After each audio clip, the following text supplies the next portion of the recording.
Well, hi guys, how you doing? Welcome back to the channel.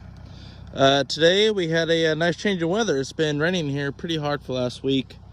So what was it? I think it was last Friday or Saturday. I think one of those 2 days. I got in here and I was able to disc it.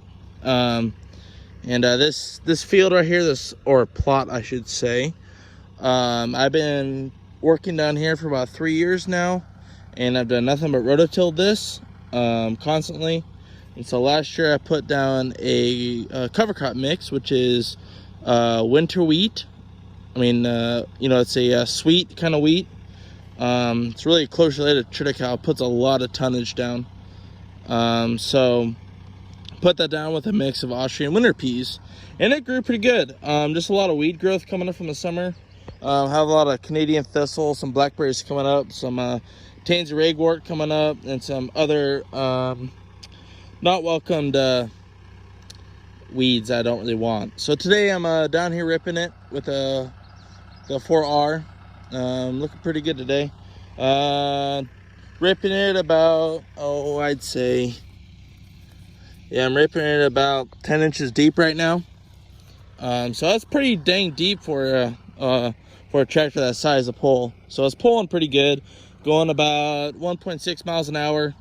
It's a 3-shank ripper. The rippers are, I think, 20 inches long, if I remember right. But as you see here, just ripping up compaction, really thick claws. The soil health is actually pretty good. A lot of worm activity, as you can see here. But the soil health, it's pretty fair, not gonna lie. Clover, a lot of clover in here that was voluntary for previous year's growth, but so far it's doing pretty good. So I'm halfway done this field right now, and gonna finish it up pretty soon. And you can see a lot of roots here. There used to be a lot of trees in here, so when I came in here and brush mowed it all down, there's a ton of roots. So right now I'm taking out the roots and also compaction. So, well, let's get to it.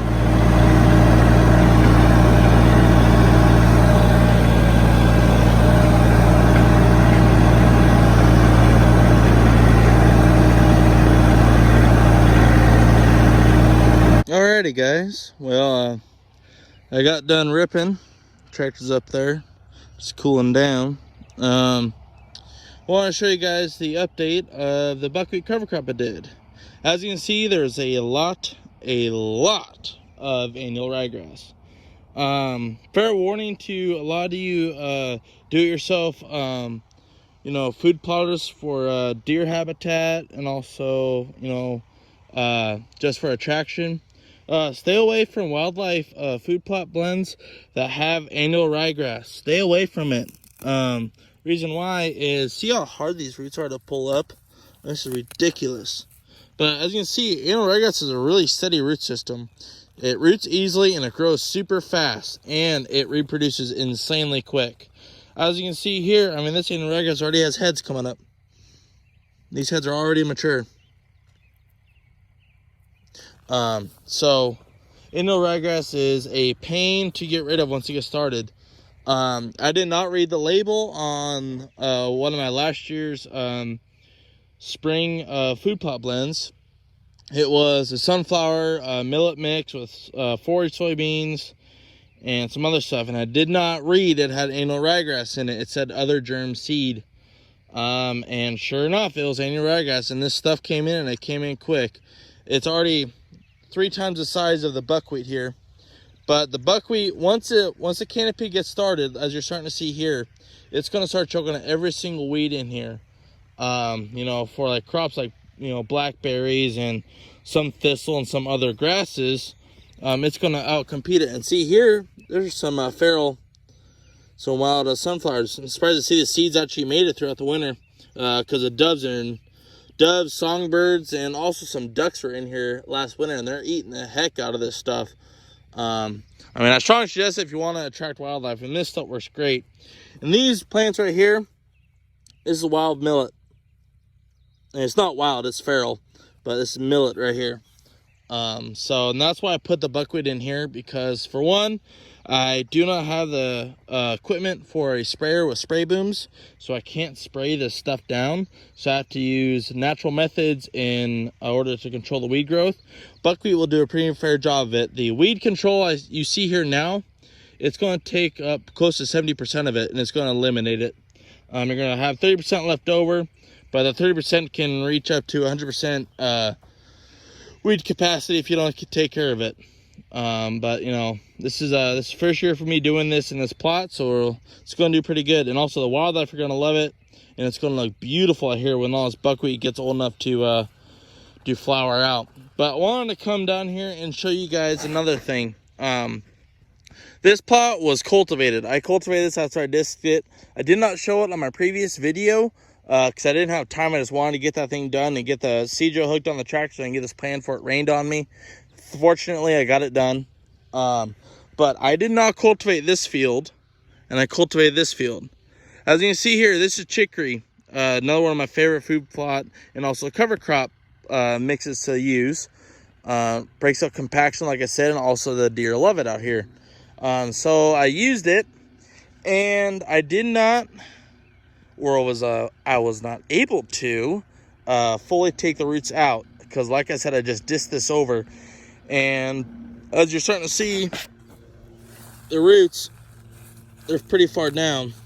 See, I'm having a hard time getting it out. See what I mean? That is a fairly big taproot, but I just broke it off in the soil. So, I mean, look how big that root is. I mean, that root is about 1 inch in diameter. That is insane. Let's see, no, it can't. But deep taproots, incredibly deep taproots, and I wasn't able to till deep enough to get it. So I'm having a ton of voluntary chicory come in. Fortunately, buckwheat grows so much faster than chicory does, so it will choke it out. But chicory is a very hardy plant. It will survive a very tough condition, especially in the summer. So this winter, it's most likely going to grow back, but that's okay. It handles good in the winter, but this winter I'm going to be putting in some radish and turnips in here anyways, so that's okay. It's all ripped here, as you can see. Looks pretty good. Heavy compaction right here, because this is where I used to drive all the equipment right here, so it's very highly compacted. But as I said earlier, this plot did have a lot of trees in it before I came down here and started working with it. Last time someone did anything before I came down was Grandpa, and he had cattle in here. So as you can imagine, it's quite high compaction. And this is the kind of roots I'm dealing with here. That's a pretty good sized root. That's all over the field, and that's an active root still. So good thing I took it out. But a lot of blackberry roots and stuff like that. Soil looks really good. You know, I might come down here later tonight and actually disc it up before it rains, but it's, man, it's tacky. I mean, this stuff's sticking to my boots pretty well. But, I mean, as you can see, the tractor's having a hard time keeping tractor because it's so sticky up here.